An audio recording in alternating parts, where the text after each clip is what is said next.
자, 시작합시다. 자, 오늘은 이제 수열에서 가장 어렵다고 소문나, 그죠? 뭐, 저희 학원에 있는 아이들 중에서 여러분들 말고 그 2학년들 시그마 보고 미치겠다고 하더라고요. 그래서 오늘은 그 시그마라는 기호를 볼 건데, 가장 조심해야 될 부분은, 일단 수열의 합의 기호죠. 합의 기호, 시그마라는 말을 쓸 거예요. 가장 조심해야 될 거는 이 시그마만이 절대적으로 많이 쓰이는 식은 아닙니다. 그게 무슨 소리냐면 시그마는 말 그대로 그냥 수열의 합을 나타내는 공식, 그러니까 숫자 중에, 그러니까 문자 중에 하나고요. 얘를 표현할 수 있는 또 다른 방법이 있다는 게 되게 중요하거든요. 그래서 우리가 이렇게 정의를 볼 건데 시그마라는 기호는 이렇게 서메이션 S를 갖다가 이렇게 만든 기호로서 맨 아래는 누가 들어가냐면, 자, 어디서 시작할래요? 하는 시작항, 그 다음에 어디까지 더 할래요? 그래서 그 마지막 항, 그 다음에 누구를 더 할래요? 그래서 일반항이 들어갑니다. 이놈의 장점이 뭐냐라고 하시면, 자, 우리 예전에 A3 더하기 A4 더하기 A5라는 녀석을 SN으로 표현했더니 표현이 안 됐어요. 그죠? 그래서 두 개 SN으로 빼서 풀었거든요. 5항까지의 합에서 2항까지의 합을 빼서 풀었어요. 근데 수학하는 사람들 이런 거 별로 안 좋아한다고 그랬죠. 뭘 좋아한다고요? 하나의 기호로 깔끔하게 정리되는 걸 좋아하니까 이 녀석을 앞으로 시그마 K가 어디서부터? 1에서부터가 아니면 3에서부터 어디까지? 5항까지 이렇게 얘기를 하기로 한 거예요. 그리고 AK로 된다라는 거죠. 그렇죠? 그래서 K에다가 3을 대입하고 4를 대입하고 5를 대입해서 더해보세요 라는 기호입니다. 이게 시그마예요. 어렵게 생각하지 마시고 그냥 그런 기호예요 라는 게 제일 중요하다는 거죠. 그러면 두 번째, 과연 시그마라는 녀석의 성질이 뭐냐? 자, 선생님은 성질을 말하기 전에 제일 중요한 거 하나 딱 적고 갈게요. 이거에서 애들이 많이 헷갈려합니다. 시그마 K가 1에서부터 N항까지 AK라는 식은 우리 이거 그대로 배웠던 식 중에 하나인 SN하고 같은 기호입니다. 그래서 만약에 어떤 예를 들어서 시그마 K가 1에서부터 N항까지 AK를 계산했더니 뭐 N제곱 마이너스 5N이다라고 하시면 이래놓고 문제에서 뭐라고 하냐면, 자, 일반항 한번 구해보세요 그럽니다. 그러면 우리 이걸로 일반항 구하는 거 배운 적이 없어서 애들이 맨날 이러거든요. 근데 그 뜻이 아니라 간단합니다. 얘가 뭐라고요? SN이죠. 그럼 여기서 뭐 빼주면 돼요? SN-을 갖다가 빼주면 돼요. 똑같이 그렇게 쓸 수 있다라는 거죠. 무슨 말인지 알겠습니까? 그 다음에 가끔 또 하나 나올 수 있다는 건, 자, 또 어떻게 나올 때가 있냐면 시그마 K가 1에서부터 N항까지 뭐 예를 들어서 3K AK를 갖다가 역시나 뭐 5N 제곱 플러스 6N이라고 해볼까요? 됐죠? 그러면 신경 쓰지 마시고 얘를 뭘로 보라고? 어떤 임의의 수열 SN으로 보시라고요. 그럼 SN이 뭐가 되냐면 5N 제곱 플러스 6N이 되고요. 여기서 SN-1을 빼게 되면 5의 n-1의 제곱 플러스 6의 n-1이 되는 거예요. 그래서 얘를 빼면요 뭐가 나오냐면은 10n 플러스 1이 나온다는 거 우리가 알 수 있거든요. 그 대신에 이 앞에 누가 들어가냐면 얘가 들어가야 돼요. 우리는 3KAK라는 녀석의 그 녀석을 일반항으로 가지는 어떤 수열의 합 SN으로 둔 거거든요. 이거 빼게 되면 여기 누가 들어가요?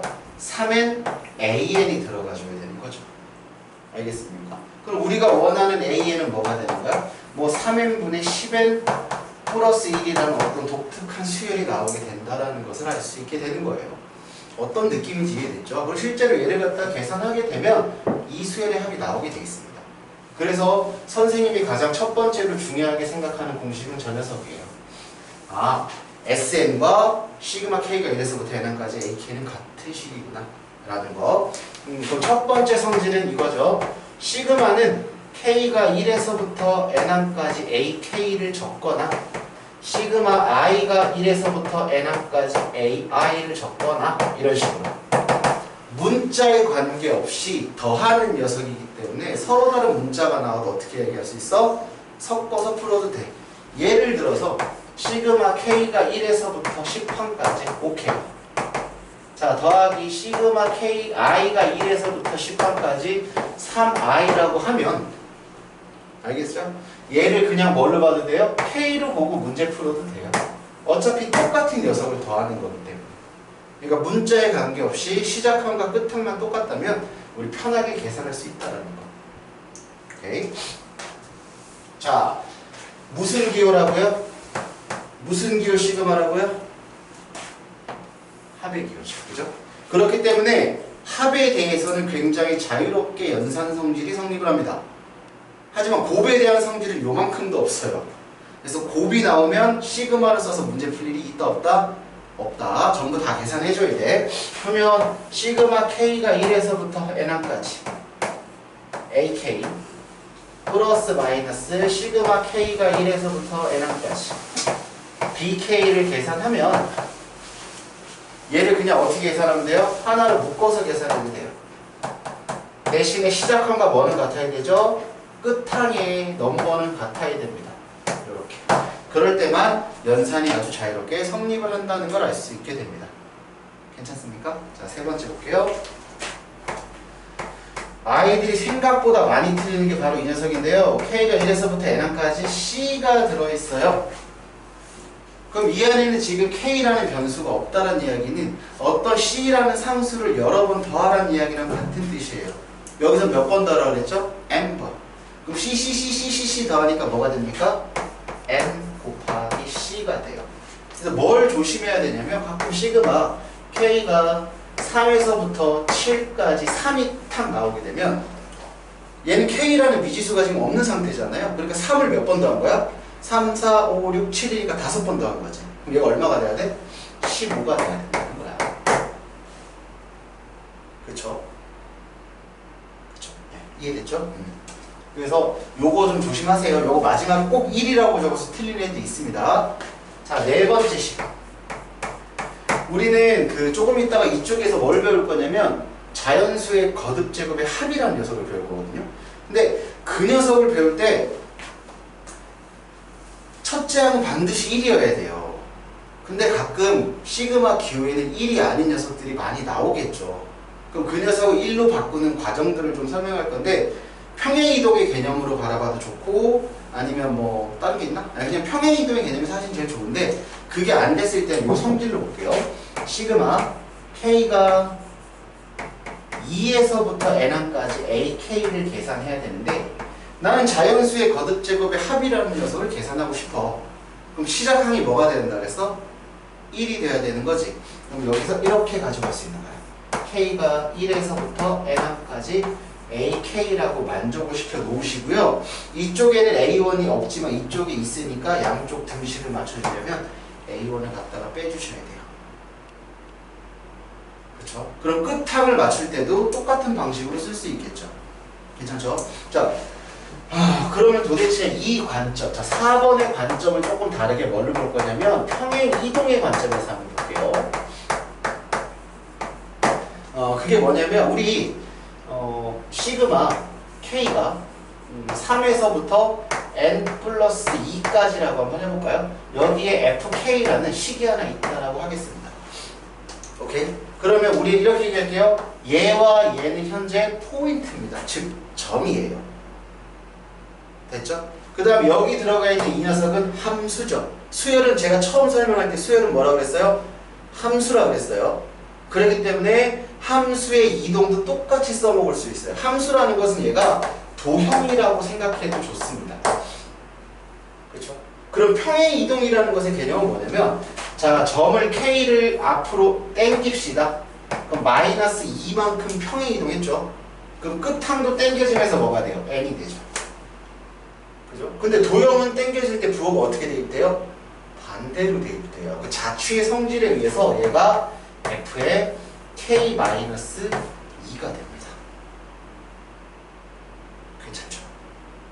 이해됐어요? 다시 어머나 플러스 2가 돼야 되는구나. 큰일 날 뻔했다. 부호가 반대야. 마이너스 2만큼씩 땡겼으면 얘는 플러스로 대입이 돼줘야 한다는 거야. 이게 평행이동 관점에서 보는 건데 실제로 근데 여러 개의 시그마가 나온 문제를 이렇게까지 풀 필요는 없어. 그럼 얘는 언제 쓰는 게 좋을까? 단독으로 시그마가 나왔는데 내가 좀 보기 편한 식으로 바꾸고 싶을 때 이 녀석을 쓰면 굉장히 좋아. 그 외에 연산이 나온 시그마는 나열할 거야. 시그마는 기본이 뭐야? 수열이다. 수열의 합이야. 그렇기 때문에 잘 모르는 시그마 식이 나왔을 때는 무조건 나열하세요. 그래야 눈에 들어옵니다. 이해됐죠? 무슨 말인지? 오케이? 자, 하나만 더 설명하고 문제 풀게요. 자, 세 번째가 자연수의 거듭제곱의 합이죠. 이번 내신에 한 문제 정도 나올 겁니다. 증명은 저기서 할게요. 어디냐? 어디지? 기납법, 수학적 기납법이죠. 그쪽에서 증명해드릴게요. 첫 번째 이야기 합시다. 시그마 K가 1에서부터 N까지 K 얘예요. 그럼 얘는 1 더하기 2 더하기에서 어디까지 더한 거예요? N까지 더한 거죠. 이 공식 못 외우면 그냥 때려치세요. 쏘아 2분의 N 플러스 1이 됩니다. 반드시 첫 번째 항에서 시작해야 되고 마지막에 대입되는 N은 그 시그마의 끝항을 대입하는 게 중요합니다. 그럼 예를 들어서 시그마 K가 1에서부터 10까지 K를 계산하라고 하면 내가 뭐가 되죠? 2분의 10 더하기 11이에요. 오케이. 자, 두 번째. 시그마 K가 1에서부터 N까지 K의 제곱. 얘는 어머니 1의 제곱 2의 제곱해서 어디까지 더할 거야? N의 제곱까지 더하는 녀석이 되겠죠. 그럼 얘는 공식이 그냥 외우세요. 이거 외우는 거밖에 답이 없어요. 저도 외우기만 해요. N 플러스 1, 2N 플러스 1이죠. 오케이. 세 번째. 시그마 K가 1에서부터 어디까지? N까지 K의 세제곱은 1의 세제곱, 2의 세제곱해서 어디까지? N의 세제곱. 됐나요? 뭐 K의 전체의 제곱이라고 외우는 애들도 있지만 저는 이렇게 외우는 걸 좋아합니다. N 플러스 2의 전체의 제곱. 오, 신기합니다. 마스크 쓴 게 좀 익숙해졌어요. 네.